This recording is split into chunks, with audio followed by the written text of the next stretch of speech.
So we pick it up as B100, which is B99.99999. The reason that's important is because Texas is the worst state in the country for biodiesel. We have the largest plant in the country, which is now shut down. I think Washington used to have the largest plant in the country in period until they shut down. So basically we're all competing to see who can have the biggest failure in biodiesel.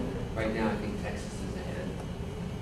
Our plant is called Green Hunter Energy. It was a 180 million gallon a year plant, big ribbon cutting ceremony, and it was a big flock.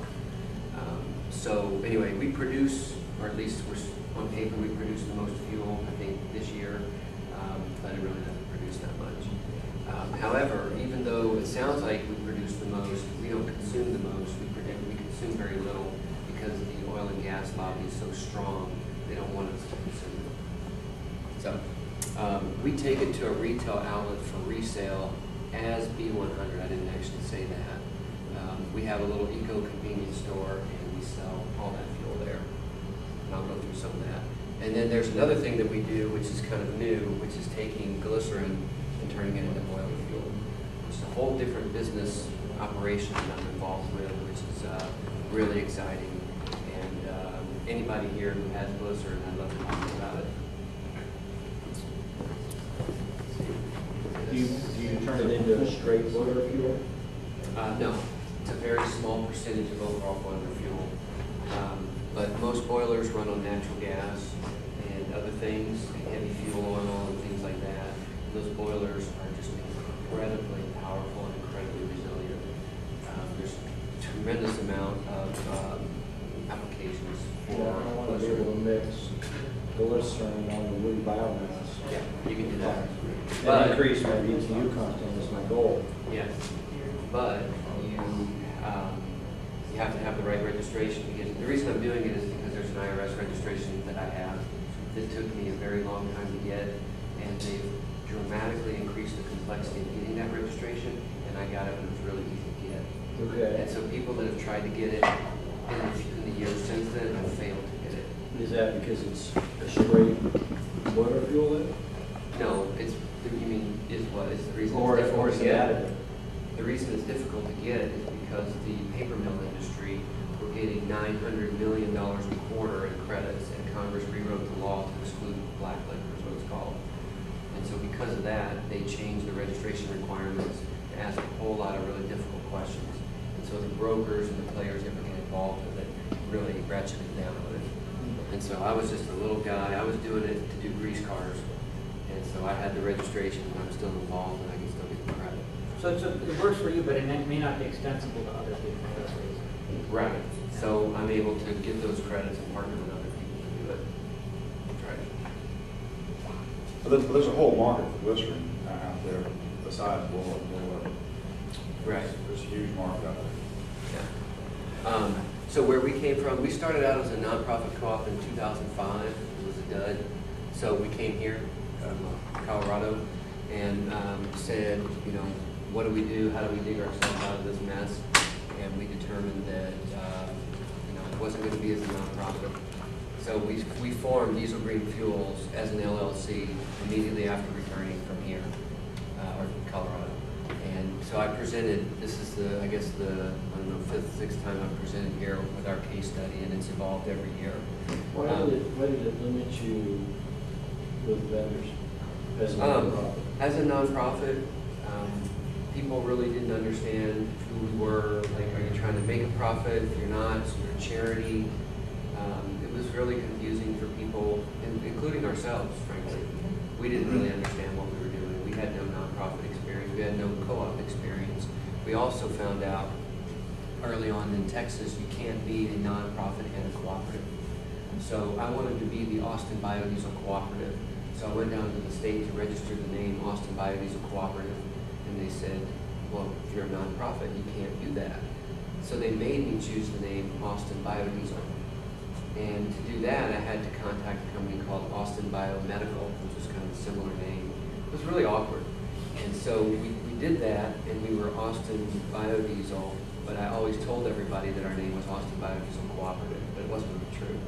It was really weird. And then in 2006, we came here and said, you know what, it's not working. And then, 50 other people said the same thing. This co-op thing isn't really working out for us. And then Piedmont was there, of course, and said, what do you mean? Co-op's working great for us. But our ultimate take on Piedmont was that their specific set of circumstances, and Lyle being kind of a benefactor and all these other factors along with it, said they're not a model that we can really replicate like we are, and we're going to have to just do it as a real business. So that's what we did. And then this is our 5-year anniversary actually this week, so we didn't really have time to celebrate. Too busy not making any money. So business, that's a milestone. It is, And it's strong. and that, what I didn't put in here is we actually turned a profit last year for the first time on paper. So we made $50,000 in profit. I've never earned a paycheck. I've worked for free, probably an average of 40 to 60 hours a week for 5 years. I've never earned a paycheck. This is how we started out. You guys have probably seen these pictures a lot. You probably have them on your own computers, hiding. Looks a lot like It's my coming out shop and get right you. now. Cleaner. We had our apple seed processor. I bought the Girl Mark book, and yeah, so that was us, 2006. This was 2.0. So this was DieselGreen. We had our sign that we printed on a little stencil. We had our 1-ton Dodge delivering totes of biodiesel. We had our 1,000-gallon tank that we paid $300 for on Craigslist. We had our Dodge that we converted to run on vegetable oil for a customer. This was ultimately a place we were to get kicked out of for a fire that we had. It wasn't really a fire, more like smoldering. They didn't see it like that. Just a little warm. This area that you see is as clean as it ever looked. We had some spills, mostly one big spill where my former business partner didn't show up to receive a delivery. So it was me and the truck driver, and we really needed that extra hand on the hose, and it popped off and sprayed biodiesel everywhere. Yeah, once it starts. So the biodiesel everywhere on the old asphalt caused a spill that we cleaned up with rags, and we put the rags draped over things so they wouldn't spontaneously combust. So then our helpful interns came and took the rags, wadded them up, and set it right on top of the drum next to, surrounded by a bunch of buckets of grease. So the next day, our welder neighbor, who worked right here every day, grinding things with sparks flying everywhere, saw the smolder in here, called their landlord, and we're out. So, wasn't happy. So this was 3.0. This was the summer of 2008, if you all remember the good times, 2008. 10,000-gallon tank for biodiesel, 5,000-gallon tank for vegetable oil, our 500-gallon sucker tank that we had custom made for us, some of the old tanks, delivery tank for biodiesel, totes full of biodiesel, warehouse. These were happy times. We made $15,000 in profit 1 month from selling vegetable oil. Things were good. We had 5 employees. Another year later, slimmed down, and now we've got 2 trucks. That's it. So this actually is in our old facility, which you saw a minute ago, but these 2 trucks have been moved to something much simpler. This is how we run our business today. It's nothing but 2 big trucks, fuel truck, back truck. Go collect the oil, take it to Pacific, go back and pick up the biodiesel. It's a lot simpler. One driver, person answering the phone, and me doing all the paperwork at home, nights, weekends, in the middle of my day job. The business basics, I founded the business with 2 other people at the time. They didn't have any money, so I paid $5,000 to get it started.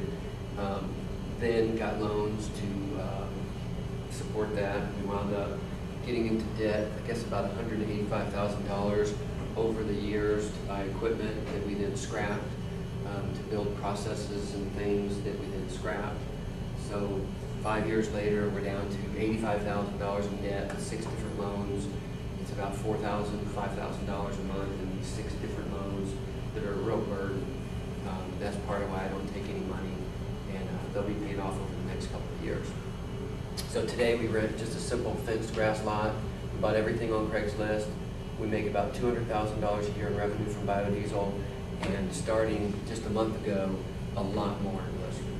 And the net profit from glycerin is about $1,000 a week, and that just started about a month ago. So glycerin is going to pay our bills. That's what's going to happen. Glycerin is going to pay off our debt. Glycerin is going to get me an income. Glycerin is the future. How much glycerin a week do you have? 100,000 gallons a week is how much we're selling right now. Okay, But that's so not- you're buying glycerin? Not really. It's That- free. That's just the glycerin off your own collection? Oh, no, No, no, no. It had nothing to do with us. Oh, okay. Yeah. This is basically the way the guy I'm working with refers to it is we're like catfish. We're just down there at the bottom feeders finding the glycerin, people that don't need it. They're paying to have it hauled away, giving it away, maybe getting pennies a pound. They have nothing else to do with it, so we're finding it. We're finding a revenue stream for it in a way that they have no way to cash in on that revenue stream, and we're finding some value in it. And that's So you're working glycerin like you're working grease. Yeah, except there's a lot fewer sources out there. Yeah. But if you think about it, there's, the RFS2 mandate is 800 million gallons a year. I think a good ballpark number is about 1 gallon of glycerin in the world for every 10 gallons of biodiesel. I think that's kind of the ballpark number. Well, when you talk about crude though, it's Yes. always more than that, right? So it's because it's diluted by methanol and salt. Right. So ballpark number, there's 80 million gallons of glycerin out there for the taking. So 80 million gallons, it's a lot of glycerin. This is our station at EcoWise where we sell our biodiesel. It's kind of an old station, but that's what we use. People pay cash? Yeah. Yeah, unfortunately, a lot of them pay credit, so it's marked up to accommodate that. Our plan is to put a credit card swipe system on top of this. Unfortunately, it's really tall, and so if we do that, it's going to be a really tall credit card swipe system. So that's what we were talking about, possibly replacing the entire pump with a new pump that has all the credit card swiping and everything built into it. It's sitting on a pedestal that we had fabricated years ago underneath it. In Texas, you have to have a rendering license regulated by meat safety. It's state crap, I won't go into that, but it really, really sucks. I mean, this is the worst thing that we've ever had to deal with. Because of this rendering license, we can't dewater our own oil. And oil in the open market's worth whatever, $3.50 a gallon. We only get about $2 a gallon if we go and sell it in the open market, because we only get $1 or 60–70% of that if we go and sell it, because we have to deliver them street grease. We can't process it ourselves. For us to get the rendering license, we basically have to have like a clean room with a lot of specific guidelines to it. It really sucks. We had that license until we had the fire. When we had the fire, it was a little smoldering crap, but anyway, they didn't even know about it, but because our landlord saw it and kicked us out, when we moved, we lost the license. And in 3 years in between, so many biodiesel people said, I want to get a rendering license. They tightened down the requirements, and we were unable to meet the new requirements without new construction, and it was just over. Totally ruined it for us. We also have to have a license to be able to sell biodiesel in bulk, which is a $30,000 bond. It took us 6 months to get, and after 4 years, I just met the final requirements of the bond, and I never have to get it again. And all we do is file paperwork with the state every month with zeros, but it was a huge victory that after 4 years, I no longer have to get that. Also, Texas stupidly wrote the definition of biodiesel as literally one sentence: any fuel wholly or partially derived from vegetable oil. That was it. So animal fat biodiesel actually wasn't biodiesel in Texas. And WVO was biodiesel in Texas. So that means that anybody running on straight vegetable oil didn't have to pay the state road tax. Well, fortunately, they rewrote the definition this year.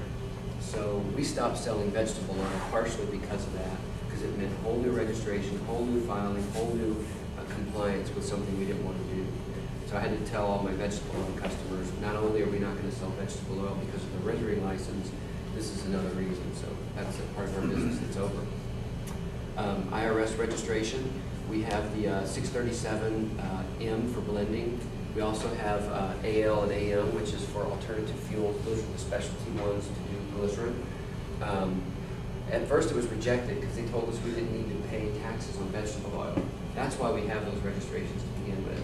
And in 2007, when I came to the conference in Colorado, I told everybody, hey, I'm getting 50 cents a gallon on my grease. And everybody was like, whoa, no way. And sure enough, you know, I got thousands and thousands of dollars selling grease as a fuel. They came back in 2007, and I convinced the IRS that I should pay my taxes, specifically so I could get the 50 cent per gallon credit. And the reason I did that was I called Darling International based on a 10K filing I read where they were getting $1 million in IRS credits because they were making renewable diesel from their used cooking oil that they were rendering. So I did all this homework on the internet, and then armed with that, I went to the IRS, showed them the paperwork, and then they let me register and get paid back in retroactive credits from 2006. So it was pretty cool. Texas is bad. That's all I can say. The Texas Commission on Environmental Quality, they actually believe that biodiesel is bad for the environment. The reason they say that is because of the NOx issue. So their official position is that because of the slight NOx bump that may or may not exist, we shouldn't use biodiesel because it could cause, the technical thing that they say is that it could cause the IRS to eliminate Texas's state implementation plan credits. And we forced them to come back and get a letter from the IRS or from the EPA proving that, and they refused, basically forcing us to take them to court to get that letter. So it's been this back and forth where we haven't really gotten resolution on it. So the state regulations or the federal regulations create a catch-22 for the blender's credit because technically the blender's credit is supposed to be 0.1% of diesel, and by selling B99.99, we're not really doing that. The problem is if we were to do it, if the IRS sees B99.99, they'd probably say, well, you're supposed to do this annually on your 2464 or something like that. So it's really not that big of a deal. However, when you file your IRS paperwork, they don't ask you what blends you sell. They just ask you how many gallons and how many gallons. So, you know, that the entire biodiesel industry in Texas is being propped up on the fact that people are selling B100, but it's really B99.99. The reason they're doing that is because in 2008, when Texas biodiesel was banned above B20 without an additive produced by one single company that has a monopoly on that additive, I went to the Texas State Comptroller and asked them how I was supposed to label B99.999873, which is 6,000 gallons of biodiesel and 1 gallon of diesel. And they said, you're supposed to register it and sell it as B100. And so that's what I did. And when the other producers in Texas saw what I was doing, and I'm on the board of the Biodiesel Coalition of Texas, they asked me for that letter from the comptroller. And as I started passing that letter around, eventually everybody started doing the same thing. So it's very kind of weird. That's the way it's being done. So reporting, a lot of people spend a lot of time on reporting, and I used to. However, I've shifted our business so that we do as little reporting as possible. So we buy RINless B99.99 with credits taken and taxes paid. So I've requested every time that I talk to a producer, they say, okay, we'll sell you B99. And I say, no, I don't want B99. I want B99.99. And that's what they give me. So I shift that liability onto the producer wherever possible. I think I've had one or two producers say, our system can't put that extra fourth digit, and I don't buy from them. I'm not sure about this. Maybe you don't mind explaining again the difference between B99 and B99.9 and B99.99. Sure. So the IRS rules for blending credit say that a blend is technically 0.1% diesel. So by selling B99.99, it's really not a blend in the IRS rules. It doesn't meet their definition of a blend. So technically, B99.99 doesn't meet the IRS definition of a blend. So it doesn't qualify. It doesn't qualify for the IRS tax credit under the 725 quarters or the 8849 filed weekly. So But you're then how supposed- does your supplier get the blender's credit on the gallons they sell you? Because when you file for the IRS credit, it doesn't ask you what blend you blended. It just asks you how many gallons were blended. The definition is buried in some technical footnote in some other document somewhere else. So the IRS really doesn't care that you're blending to be 99.9999 because their definition is buried in some technical footnote in some other document somewhere else. So as long as I tell them I'm blending, I can file for the credit. Right. And there's no enforcement around it. Correct. Because it's the spirit of it is that you're blending a penny per percentage point. I realize the blender is taking all the risk, so he's not taking any risk, he's just No, buying you're pushing the fuel. risk. So if the IRS comes to the blender and says, hey, where's your proof that you're blending with diesel? Then they'll need to provide proof. And what I've been told by the IRS, the proof, I'm sorry, this is a US side issue, No, go for it. but the proof was just that we had to show us receipt that we purchased diesel of at least 1% against our total volume. And my guess is that the producer actually is putting in enough to make the blending credit, but the bill of lading that says B99.999 probably doesn't actually match what was really blended for IRS purposes. The bill of lading that says B99.99 probably doesn't match the B99 that was probably blended for a blending record. Because they're probably pulling from the same tank. Right. For your Weights load. and measures on Right, that. the and same tank. All of us, and this is actually another way to protect you on this, is that weights and measures on blend percentages allows you to be accurate to be approximately 1%. So it's all washed out in the noise. That's a good point, yeah. The So, IRS was an ass. They made a rule that's an ass, basically requiring that we have to use any diesel at all to get the benefits of using biodiesel. That was an Right. asinine rule. So That's we're not circumventing it even. We're just credit Point- avoidance, not pointing tax out- evasion, tax avoidance, but credit avoidance, not credit evasion. You know, Yeah. that's what we're doing here. It's great, Jason. yeah.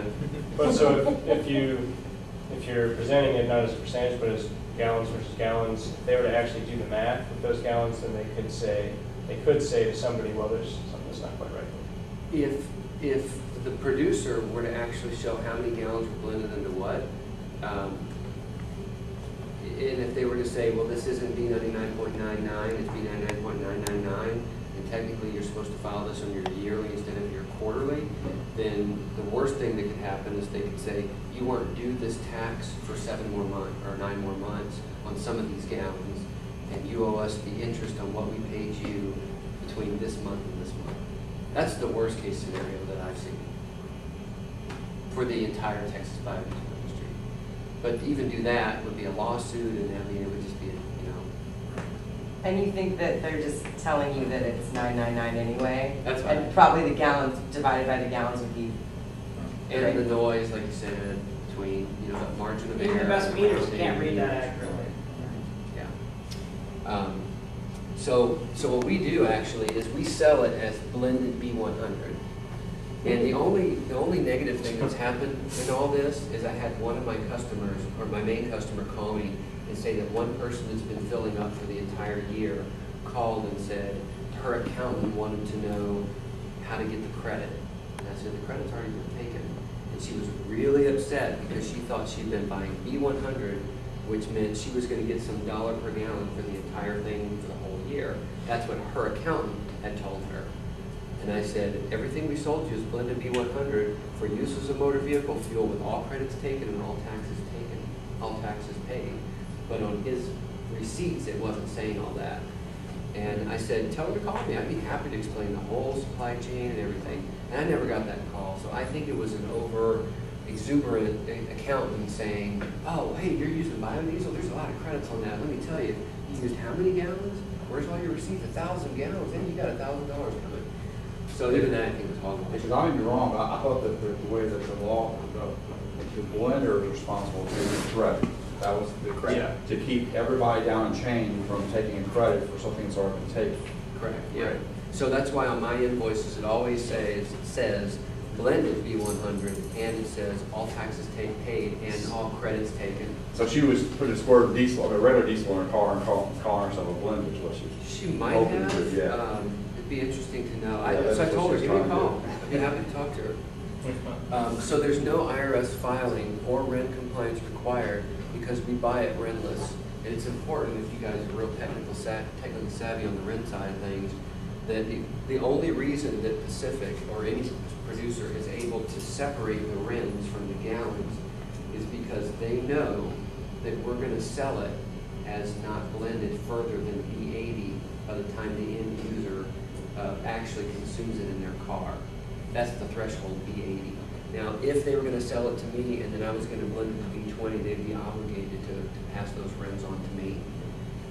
Now, the other thing is, because those RINs are so valuable, it could be smart of me to say, I want the RINs. However, we've negotiated that they would pass the value of the RINs on to me, and that it's built into the pricing total arrangement. Time management, I spend 40 hours a week at least in addition to my day job. We have had one part-time employee that was my mother answering the phone and making phone calls and stuff like that. 10 minutes, are you kidding me? And some questions. Well, we started 20 minutes late, and we're going to be cutting into the snack time, which was brought out at the Yeah, wrong time. okay, So can we maybe yeah. swap that? Is that okay? Sure, I mean, you can keep Okay, going. thank you. We have had as many as 6 people, a salesperson, 2 mechanics, we did conversions. We used to be open to the public until Griffin Industries, who's now Darling International, turned us in for nothing, but we had every state and federal agency come out and inspect us, and they said, you can't be a fuel station here. We had to close down our public fueling every night, or we used to have it every Tuesday night. And oil collection, forget about that slide, it's not really true. We collect about 6,000 gallons per month. We've been as little as a 12-volt pump, 55-gallon drums in our own truck, 250-gallon sucker trailer, 750-gallon trash pump. Now we have a 2,000-gallon vacuum truck. We sell about 4,000 gallons of E100 a month, one retail location. We're going to take over that station and add a credit card swipe because not seeing and talking to our customers really sucks. They don't know who we are. They know who we are. We've got a Facebook page, and we've made friends with some of them, but we never talk to them on a regular basis, and that sucks. Fleet customers like Willie Nelson, all of his fuel comes from us. It's his own plant after all, at least partially. We don't sell WVO anymore. I'm so done with WVO, and it's such a burden off my shoulders. I can't tell you how glad I am to be done with it. I was a very big proponent of WVO for a long time. I had a 2004 Golf that I drove for a good 50,000 miles, but it's such a burden off my shoulders. So glad to be done with it. Biodiesel Control Center is software that I had an intern write. We're going to work a lot more on it, and it's been kind of just idle for a couple of years, but it is how I run my business for grease collection. And I'd be happy to talk about it in our breakout session. That's what it's all about, managing that database of restaurants. This is a little bit of an old slide, working the patent off for grease haulers. I just haven't done anything with it. It was just too expensive to work on patents and stuff, but anyway, you can talk about that offline. This is a slide of it. It just shows how many restaurants you have and got all these different headers and stuff. Lessons learned the hard way. Buy the right equipment to do the job the first time. If you don't have the money, borrow the money. Get the money somewhere because you're going to spend the money 2 or 3 times. Don't waste your time doing it the wrong way because you'll hurt yourself. You'll spill something. Otherwise, you're going to go to, either way, you're going to go through 2 or 3 generations of equipment. So plan ahead. Don't waste a lot of money.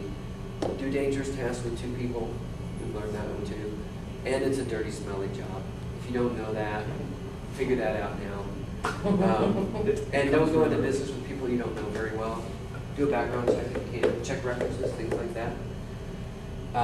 Struggles we've had, grease theft. My former business partner has gone into business with somebody else that was supposed to be my new oil collection business, and they came up with a name called Austin Grease Guys, even though they're based 150 miles away in a small town. They put a fake Google ad that says they're at the state capital of Texas, which is right in the middle of downtown Austin. So when you search for Austin Grease, you get their business name instead of my business name. So it's a fake Google ad that I can't get Google to take down. They haven't filed the right permits to be in business. They haven't filed a certain certificate with the state to be sort of like an official DBA. They've lied to people to say that they're making biodiesel. They've lied and lied and lied to my customers. They took 20 customers away, held on to the cancellation agreements for 6 months. So everything that they've done is bordering on criminal, but not quite criminal. So the police say, you got to sue them. So what does it take to sue somebody? A lot of money. So, huge problems, and I'm still dealing with that. Failed acquisition, I was offered the equivalent of about $700,000 for the business, and it really took me on a roller coaster ride. Didn't happen at the very last minute. Really wasn't fun. Lost fleet accounts. We've had an airport company running on biodiesel. First it was B100, then it was B20, now it's CNG. No good. Work-life balance. Speaking of roller coaster rides, that's been my life for the last 5 years with biodiesel. So I'm in the process. I've had a couple of offers on the table for the business to buy the business. Right now, I'm more working on a partnership deal with a couple of people to come in and really work with me and take the heavy load off me. Right now, I've got a couple of new staff members, which I'll talk about in a minute. Get out of the debt, $85,000 in debt that's left. Because of the glycerin business, there's a possible acquisition of that part of the business and spin off the biodiesel business in another name. We will be taking over the retail station and putting it in a credit card system. And these are the future prospects. You guys may know Moy and Caleb from Piedmont. They're looking to join my team and move to Austin. And this is a picture of them from last week. They were down at Willie's Ranch and got to know his staff. And so Caleb's actually moving to Austin in about 2 weeks.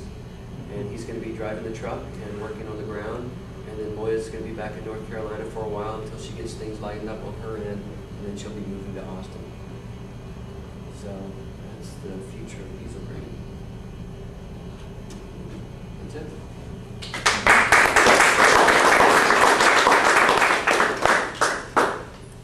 Have any more questions? You were saying you were really glad to get out of WVO, and just wondered if you could just elaborate a bit on that, and also like, how did you sell it, what did you sell it for, that kind of thing. Did you have any customers? Just a bit of detail on that. We had customers who, biggest problems we had were, so I was the authorized grease car installer for Texas. We had a couple mechanics. We had our own custom kit wrapped around the grease car. So we had the the grease car kit with the flat plate heat exchanger, a bench therm inline, and who's Ray Ackley's product? You know Ray Ackley? Biocontroller? Biocontroller, yeah. So we had a computer control system, what I would say top of the line kit. So, and a couple of reasons. Number one, return on investment was poor. If you take somebody, I'll give you a great example. You take the guy who owns Golden Fuel Systems. His great story is, bought this $30,000 excursion, I spent $1,500 on a kit, I installed it, I go out and collect my own oil, I filter it, and then I drove 100,000 miles on my excursion. I paid for my entire excursion. What a great story that is. And that story sells a lot of kits. And it's true. It's totally true. Then you take somebody who comes to DieselGreen Fuels and they have their $15,000 2006 Jetta TDI. They pay us $4,000 for their conversion kit. And then they buy our vegetable oil, which costs about $1.50 less than diesel. The return on investment of that is like 150,000 miles on that car. Just for the kit, thank you. Certainly not the car. So the return on investment for a modern TDI, for somebody who buys the vegetable oil from a company like ours and pays the company to do the conversion, I just don't believe it's there. That's one issue. The other issue is that we had is we're not allowed to dewater the vegetable oil ourselves anymore. So the company we outsourced that to did a terrible job, and we actually had a customer who had to have their engine rebuilt because the oil we sold them was bad. And I mean, they didn't do anything to us or whatever, but I certainly felt bad because the oil I sold them, and eventually I figured out what happened, that the oil that we were sold was bad. It took me a long time to figure it out. We weren't testing it or anything. It was kind of a short period of time, and it was the water that was starting to build up on the bottom. We got some watering oil, and I'm sure it contributed to it at least. So there was that issue. The other problem was, over time, is people just kind of kept coming back to us with questions and issues, and what we found is that we were just constantly hands-on, and we were mechanics. So now we're an auto repair shop, and we were busy people with lives of our own and day jobs of our own. And so it's like, is this the kind of company we are? And when you look at how many of these are we going to have in the field, how many man hours per kit, what's our profit margin per kit, per installation, and per gallon, what kind of business are we setting up to be, what is the long-term future? And now in hindsight, when I look at it, I've got these people that say, man, why don't you guys sell WVO anymore? You know, they're kind of upset with me that I don't sell WVO anymore. And then when I tell them the story, all I can do is say, I wish that I had a source of WVO that I could pass on to you to make you a satisfied customer. Reality is, I just don't. And all I can do is tell you, if you have problems with your kit, go to these 3 mechanics that can still work on your car. But the other thing is, it is illegal to sell WVO. As a business, I was exposing me and my family and my business to that risk in the United States, please. The EPA says point blank, it's a violation of the Clean Air Act. Now, I'm not saying that I care in terms of that it's harming, that the emissions are harmful. I know that Plant Drive did a little study with the EPA and they did some quick and dirty emissions testing, and it was about the same as biodiesel. And I met with the guy from the EPA in 2009 at the CBC, and he said, we're never going to enforce that. It's not like that was a concern. But as a business owner, you sort of have to pick a path. And when that was gone, I sort of, in hindsight again, I thought about, wow, why is our business named DieselGreen Fuels? Well, why isn't it Austin Biodiesel, for example? Well, because we wanted to leave the door open to things like WVO. And it made a mixed message that really confused the public. Because I would have to say things like, well, why isn't biodiesel the fuel of the future? Well, you could use WVO. And when I'd stand up at trade shows and conferences and explain things, I would have to I would have to divide my time between these different things. Well, you could convert your engine. Well, you don't want to do it with this kind of engine or this kind of engine, or it was just such a complicated story. And now when I say biodiesel, it's complicated enough as it is. And so ultimately, I just decided that my life is complicated enough as it is, and that to bring WVO into it. And the other thing is, generally speaking, the people that want to do WVO, we saw so many people with pickup trucks that would have the bumper stickers 911, 911 was an inside job. That it was usually the really far right, ultra libertarians crowd that I really didn't need as a customer anyway. That weren't the people that I would generally associate with. And we just found that it was, if I would sell people on WVO, they might go for it, the regular sort of biodiesel customers, if I would sell them on it. But the people that would come to me and say, I want WVO because I want to screw the government, and I hate the government, and I don't want to give them a dime in taxes, that crowd wasn't my crowd anyway. And so there were just like the reasons to get out of WVO just kept adding up and adding up. You have about, I'm trying to get an idea of the market size in Austin. So how many people in Austin? About a million. About a million. Okay. So you've got what percentage of the market? There's 4,000 restaurants in Austin. Okay. Maybe 5. Yeah. So yeah, So we don't have any staff going out and talking to restaurants. I got 90% of the restaurants on my Yeah. own. When I did used to go out occasionally and talk to people. So the opportunity there, though. It's a big opportunity. It really is, and Yeah. it's a big opportunity. If I had one person full-time talking to restaurants, it would be really easy to expand our market considerably. And then the other thing is, I'm assuming your tolling arrangement is better than just selling the Because we don't have our rendering license. Now, our rent is $300 a month. That's it. Yeah. I have no electricity, I have no water bill or Yeah. anything. We have a dirt lot that's in a fence. Yeah, And those that's were, right. yeah, it used to have $1,200 a month for rent, $200 a month for electricity, because commercial electricity includes like a curb fee and all this other Oh, stuff. yeah, yeah. I was spending close to $2,000, $2,000 a month on the property as a whole. And so that money is all gone now. I don't have to pay that money. That expense is all gone. And so it's a considerably cheaper operation to run now as it is. If I had that commercial property with the warehouse and all that stuff, it would make certain things easier. Yeah. And I've just chosen not to do it that way, so that it makes it more agile. Can you talk a little bit more about the software you developed? I mean, one of the things we're experiencing now is that we've grown quite fast with the oil collection, and so keeping on top of it is you know, it's a whole new challenge when you start collecting from a lot of restaurants. So I'm really interested in So the software, first of all, let me just say this right off the bat. I'm not trying to make any money off the software, if that helps. There was a time where I thought that this software, and I do think it could be worth a good bit of money, it could be this workable thing. But what I've also realized is I'm not going to be a software company. I don't have time to support it, manage it, do anything with it that's going to incur an additional liability in time and energy and money. So what I'm trying to do is get it out there in a way that people can benefit from it, not just because I love the community, which I do, but in a way that I'm not going to get phone calls every day saying this feature didn't work, or even more realistic is like, I want to separate the water and the solids. Like, okay, that was the first thing they said is, we track solids and water. We built that into it for them. It didn't pan out, but that's what we did. We spent a lot of time on it. But somebody else is going to say, we pay every restaurant, we want it to tie into QuickBooks. Okay, well, then pay $500 to this developer and they'll build that feature for you. Or, hey, how many people want that? Okay, enough people want it, well, let's pitch in and do it together as a group. So I'd like to make that a little bit more of a group effort. So, yeah, that could be something we're bringing up to Burroughs, right? Because he's trying to lead that whole charter. Yes.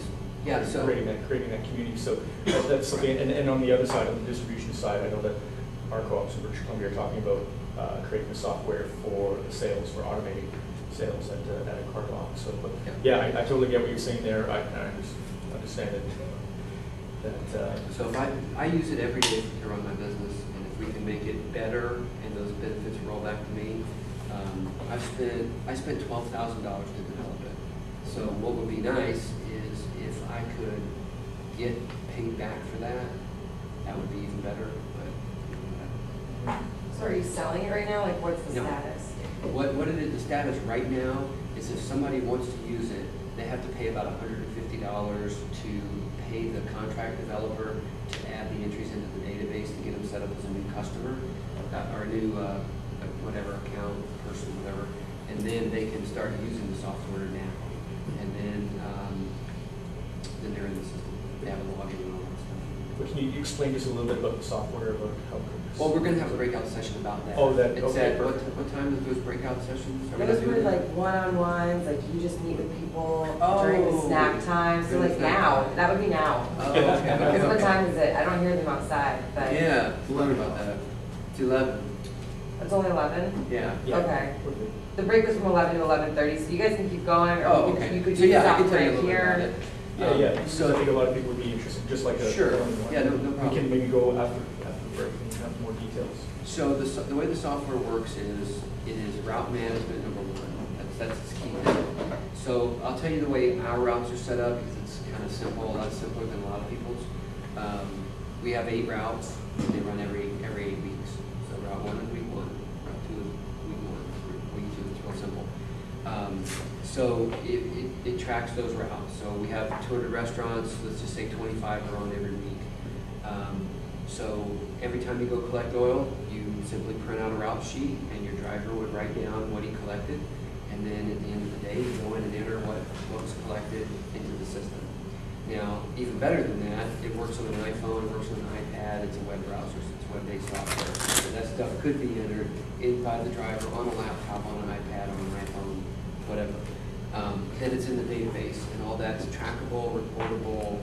It's based on MySQL, so it's in the database. It has. Let me go back a couple of slides, and I'll just show you the headers so that you can see.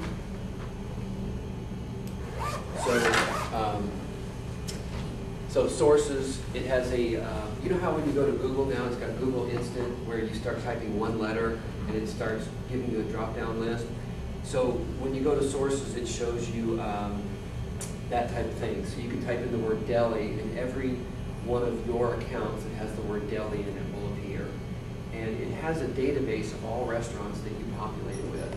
So the way we did it, the problem is if you have, so there's 6,500 restaurants in our database because we have Austin and San Antonio in it. And every Friday, we get a listing from a company that we subscribe to that's like about 5 to 10 restaurants a week. And there's an Excel import wizard that lets you upload feature that you can upload this Excel file. And this company, I can put you in touch with anybody, email me or ask me about it later. We pay $169 a quarter, and that's for 2 different databases, Austin and San Antonio. I don't know if there's anything in Canada, but it's It's a national company or it's just? It is a national company. And Yes, every new market- restaurants opened up. Sorry? That's new restaurants that just opened? It is. And they're driving around, and I mean, it's a really cool thing. We've gotten tons of accounts from it. Unfortunately, we don't do a very good job of using it, you know. You don't know the name of? Yeah, it's called Food Service Leads. Yep. Yeah. Are you at capacity right now? You've got one truck and No, one we're driver? not nowhere near capacity. And one driver. So, as long So, as you get 1 or 2 days a week, so that's. If we had more accounts, we could handle a lot more accounts. Like roughly what with your one truck? That's a good question. If I'd have to probably talk to Moy and Caleb and my driver and really think about what our capacity is. well, I'm at about the same volume you are but my accounts are more scattered. Okay. They're not as, the density in my neighborhood is a lot less than 1 million people. Okay. But I think I can handle, and I've got one truck and one driver, so I can probably handle close to 20,000 gallons a month. Yeah, I'm sure we could handle. I mean, our driver, he usually goes and collects the oil 1 solid day a week. The other thing, Pacific's 150 miles away. Yeah, mine. So there's an same with me. entire day. Yeah. So he goes and collects one route. Well, the way I've designed the routes is that Route 1 and 2, Route 1 is one day, Route 2 is the next day, and the next week there's no route.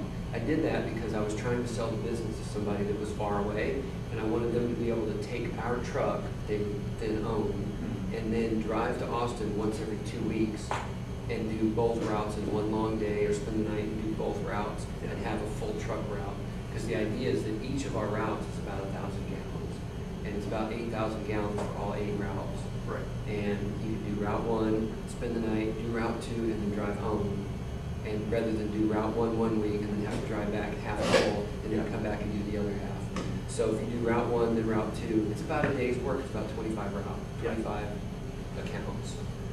So, but we're just in that sweet spot of 200 accounts. That's not going to last forever. That's just kind of where we are right now. There is software for route optimization that's open source. I don't know the names of it, but there is like for people who run delivery businesses and all that. There's tools for that. Well, the problem that I keep seeing is that every driver that I talk to says that no matter what you say, you have to run the route and find out what works best. I'd love to see open source or any software for route optimization. That'd be great. But if it's, I mean, what I keep seeing is if it's 25 stops, you drive it once and then you just figure it out. And there it is, there's your route. But it seems like every grease collection business does it differently. Some of them figure it out every time. Like every week they sit down and figure it out. And I think that's terrible, personally. I think you need to sit it down, figure it out. You just have a lane or a lap that you set up. Yeah, I won't name any names on that one. Now, what are you doing about, not to shit you on, what are you doing about containers? Are your containers blocked? Are you still using No. I'll tell you, containers is a big, big question, and a lot of it has to do with the value of the oil and how much theft you incur in your market. We have, almost exclusively, we have 55-gallon drums with yellow plastic lids. Those drums cost us about $20 each with the drum and the lid and the sticker. So we've got $40 invested in that customer. But if you look at today's market, if they're full, 100 gallons is $300 worth of oil. If they get stolen one time full, if I had invested $300 in that account, You paid for it. I would have paid for it. It's like, wow, how foolish was that? But if I have 200 accounts times $300, what is that, $60,000 or $600,000? It's a lot more than $6,000. I think it's $60,000. Yeah. So, okay. So I don't have $60,000. Right. So, but maybe you do it one at a time. Or 10 at a time. Be strategic with the ones, you know, are the problem areas. And you get to know the restaurants. Yeah, so it's a long-term investment, it's a good idea. As well as dumpsters. As well as dumpsters, even bigger than, because then you can pull more at a time, right? Instead of a barrel. There's a reason why the large companies use dumpsters. Well, I'm not saying they're all right either, you know, big companies. Well, I'm wondering out loud if we shouldn't try to pool some of our combined towers. We did talk about that. So that we can go to a park can or something like that when, say, I need 20, somebody else needs 20, and then we buy 100, and we say, well, send to our location here, here, here, here. We met with Parcan in 2009 about that, actually, and they said the problem is shipping. And Right. they said that, yeah, they totally said the problem is to get, you can buy 100, and then shipping 20 here, the shipping cost for 20 is almost as much as shipping 100. It's because it's all freight. Are we all stacked? I mean, I'm not saying that it's not worthwhile, but. Go ahead. Are you getting paid for your service for collection or? Oh, that's a really good point. Well, I tell you, one thing I'm really proud of is that every one of our 200 accounts is a 5-year contract and we don't pay anybody anything. I don't know what gave me the idea to do a 5-year contract, but I just put it in there. Somebody one time said longer is better. I said, I'll put 5 years. And I've had about 5 people say, I don't want a 5-year contract. And I just said, okay, just mark out 5, put whatever you feel comfortable with. And I'll tell you, at least a few of the people that have said they don't want 5-year, and I say mark out 5 and put whatever, they just don't, they just still sign it anyway. Yeah, I'm just wondering if you had problems with getting some restaurant owners to actually sign the contract. We're kind of debating that right now as we're expanding. Do we want to have a contract? First off, we never tell them it's a contract. Yeah. You tell them a couple things. You say, this is a service agreement. Yeah. Saying that I pledge to service you, and here's what I also tell them. You say that the recycling industry as a whole, it varies in the value of the material. Here's an example. Glass bottles, they're going to charge you to haul it away because there's no material, there's no value on the back end. Cardboard, there's no value on the back end. Aluminum cans, obviously everybody knows there's a value. So because of the various nature of different types of recycling, we may charge for the service someday. You may get paid someday, you may not get paid someday, you just never know. So we pledge that we will not charge you for the service for 5 years. So here is our service agreement. Also, my insurance company needs to know that I have the right to be here, and we need to be able to give our driver the right to be here. And if the police pull us over, and I can attest to being pulled over in the middle of the night by the police. And if I need to show something, I need to have something to show them in court or wherever that I had the right to be here, particularly if there was an incident with somebody who wanted to say rightfully, I mean, you know, not rightfully, that I didn't have the right to be here. If they wanted to make the claim, well, who are you? I mean, you can have the right to collect the oil from that location. Well, there's a negative trespass act too, so you have to have permission if you're collecting it, you have to have permission to be on any private land. So, and then the other thing is, Yeah. the service agreement spells out various rights, and one of the important ones that I like to point out is, if your employee spills oil and then slips on it, I don't want to be held liable for that. At the same time, if once you put your oil into my container, it's my responsibility, and I take full responsibility for it, except for acts of vandalism. And then I always throw out that your insurance is going to cover that anyway. But even though that's legally the case, if you have a spill, call us 24 hours a day, and we're going to come clean it up. And I also tell them, in the 5 years I've been doing this, that's only happened a couple of times, and the couple of times it's happened, it's been on a college campus. But I usually don't even bring that stuff up. Right, spills that maybe are caused by them, or just spills in, you know, we had an incident where the restaurant spill didn't get in, or wasn't looking at the level, overflowed it. Yeah. Oh, Please. right along. We've had a couple Yeah, of exactly. that. So you don't, Yeah. I'm just thinking you don't want to write in something there that you're taking responsibility for their spills. Right.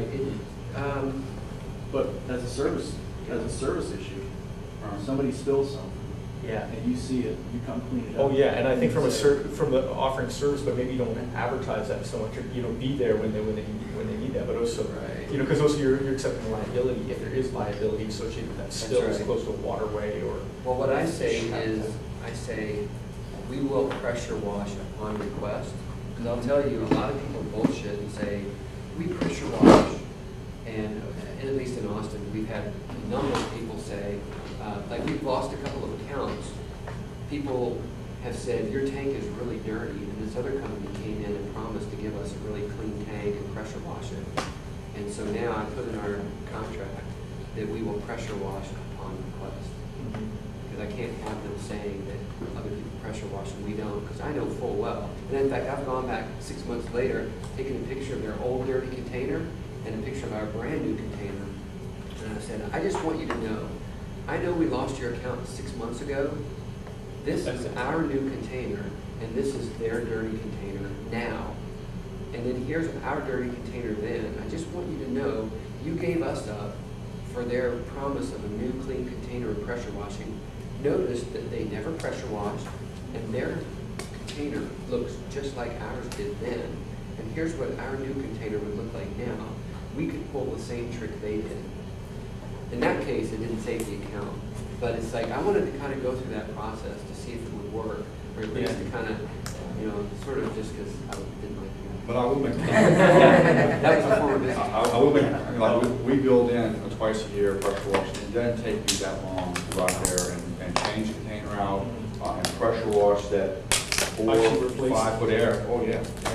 Yeah. Depends on the container. Yeah, well, we do just because we use barrels too. Oh, you do? Okay. And That's a they- good point. Yeah, they do spill on the lids, and that, we just don't, you know, part of our sell is the fact that we're not gonna have this 500-gallon containers that out there for 3 months stinking. Yeah. And spills, because we take pride in that little bitty Yeah, area. and that's kind of key, I think, shouldn't be taken. Yeah, right, it takes maybe 30 minutes per person, I mean. But what about cleaning the dirty bins, like you're buying at, We take the whole barrel out. Yeah. And then you just dispose of it. Oh, you just Yeah, dispose that's right, we dispose of it. Cheap enough, and throw it away. What about the larger bins, though, like 1,000-liter bins? Well, those are a little you- more expensive. Those you have to clean them, right, Yeah, and that's maybe what I'm repaint saying. them. We clean barrels. We'll Do you really? swap the barrels out and then take them back and clean them up. You must have a good facility to do that, I guess. Yeah. So we don't. I we do don't- now. But it was one of those landlord things, yeah. Well, see, we end up with a abundance of methanol barrels, so we just decal them. Yeah. So- I just want to bring up one thing that I got very much from your presentation, and that's kind of, is that the importance of, it was the same thing for me. Our company also started off as a nonprofit, and one of the benefits of being simplifying management and all of that is so you actually get done something. You don't. We were trying to do everything too, and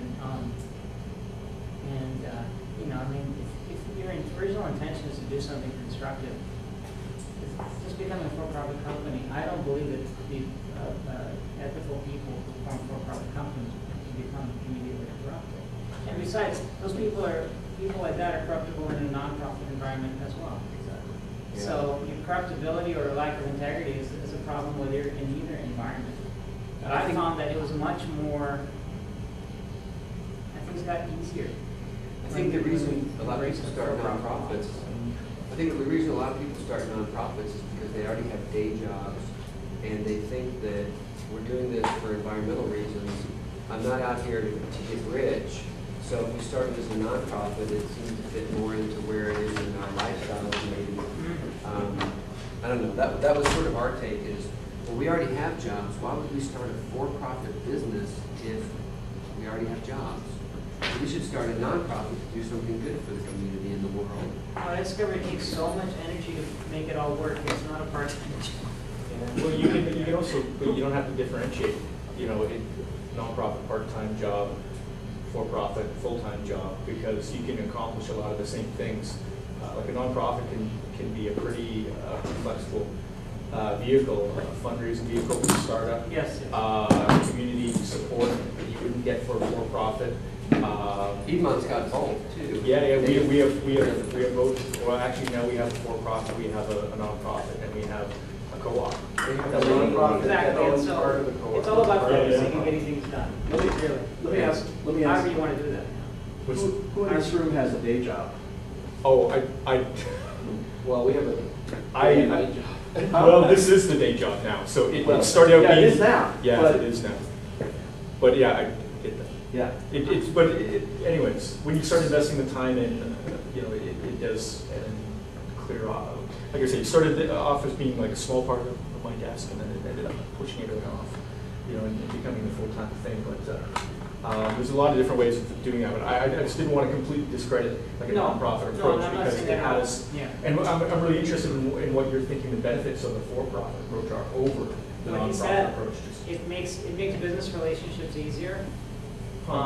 Businesses No. don't trust nonprofits. They It's true. You But don't it's know. interesting in Canada, it's Or they the don't. opposite. It's Really? the opposite. It's the opposite.